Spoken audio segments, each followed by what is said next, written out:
You can roughly locate any community in the world, somewhere along a scale running all the way from democracy to despotism. One to the democracy end, another somewhere in the middle, and a third. Let's find out about despotism. This man makes it his job to study these things. Well, for one thing, avoid the comfortable idea that the mere form of government can of itself safeguard a nation against despotism. Germany, under President Hindenburg, was a republic. And yet in this republic, an aggressive despotism took root and flourished under Adolf Hitler. When a competent observer looks for signs of despotism in a community, he looks beyond fine words and noble phrases. For which it stands, one nation, indivisible, with liberty and justice for all. Many observers have found that two workable yardsticks help in discovering how near a community is to despotism: the respect scale and the power scale. A careful observer can use a respect scale to find how many citizens get an even break. As a community moves towards despotism, respect is restricted to fewer people. A community is low on a respect scale if common courtesy is withheld from large groups of people on account of their political attitudes. If people are rude to others because they think their wealth and position gives them that right, or because they don't like a man's race or his religion.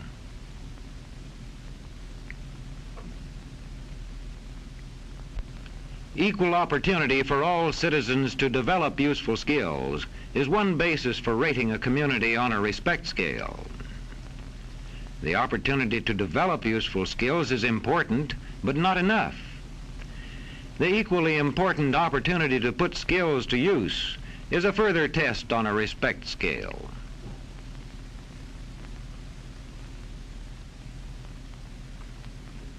A power scale is another important yardstick of despotism.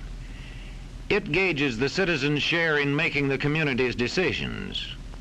Communities which concentrate decision-making in a few hands rate low on a power scale and are moving towards despotism. Like France under the Bourbon kings, one of whom said, "The state, I am the state." Today, democracy can ebb away in communities whose citizens allow power to become concentrated in the hands of bosses. What I say goes, see? I'm the law around here. The test of despotic power is that it can disregard the will of the people. It rules without the consent of the governed. Look beyond the legal formalities of an election in measuring a community on the power scale to see if the ballot is really free. If the citizens can vote only the way they're told, a community approaches despotism. When legislatures become ceremonial assemblies only and have no real control over lawmaking, their community rates low on a power scale.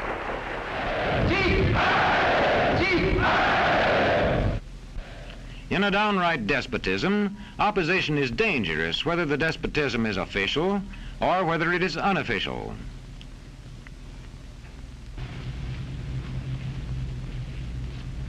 The spread of respect and power in a community is influenced by certain conditions, which many observers measure by means of the economic distribution and information scales.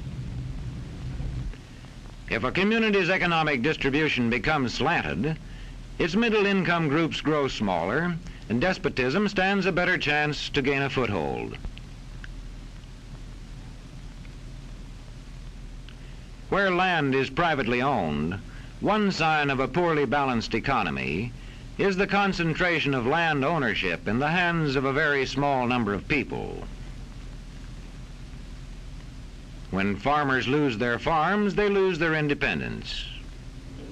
This one can stay on, but not as his own boss anymore. To the extent that this condition exists throughout a nation, the likelihood of despotism is increased. In communities which depend almost entirely on a single industry, such as a factory or mine, maintaining economic balance is a challenging problem.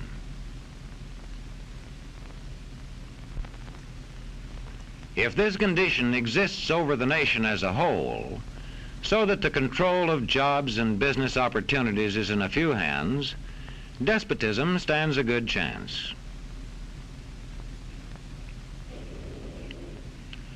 Another sign of a poorly balanced economy is a taxation system that presses heaviest on those least able to pay. A larger part of a small income is spent on necessities such as food. Sales taxes on such necessities hit the small income harder. In the days of the salt tax, feudal despotisms were partly sustained by this and other effects.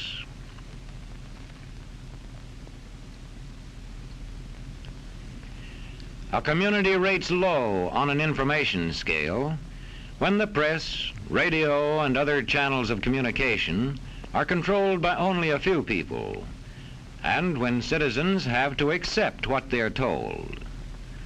In communities of this kind, despotism stands a good chance. See how a community trains its teachers. Bear this in mind. Young people cannot be trusted to form their own opinions. This business about open-mindedness is nonsense. It's a waste of time trying to teach students to think for themselves. It's our job to tell them. And when teachers put such training into practice, despotism stands a good chance. These children are being taught to accept uncritically whatever they're told. Questions are not encouraged. How can you ask such a question? Have you got a textbook? Yes, ma'am. Does it say here that our law courts are always just? Yes, ma'am. Then how dare you question the fact? Sit down. And so we aren't surprised when... But it must be true. I saw it in this book right here. And if books and newspapers and the radio are efficiently controlled, the people will read and accept exactly what the few in control want them to. Government censorship is one form of control. A newspaper which breaks a government censorship rule can be suspended. It is also possible for newspapers and other forms of communication to be controlled by private interests. I thought I told you to kill that story. It'll cost us a lot of advertising. If that story goes out, I quit. All right.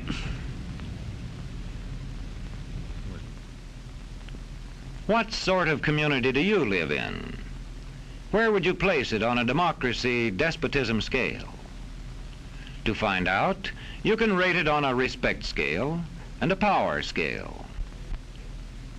And to find out what way it is likely to go in the future, you can rate it on economic distribution and information scales.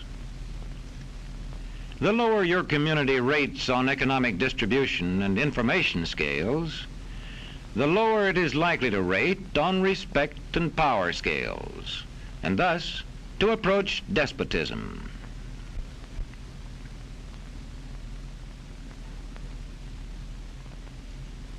What happens in a single community is the problem of its own citizens. But it is also the problem of us all, because as communities go, so goes the nation.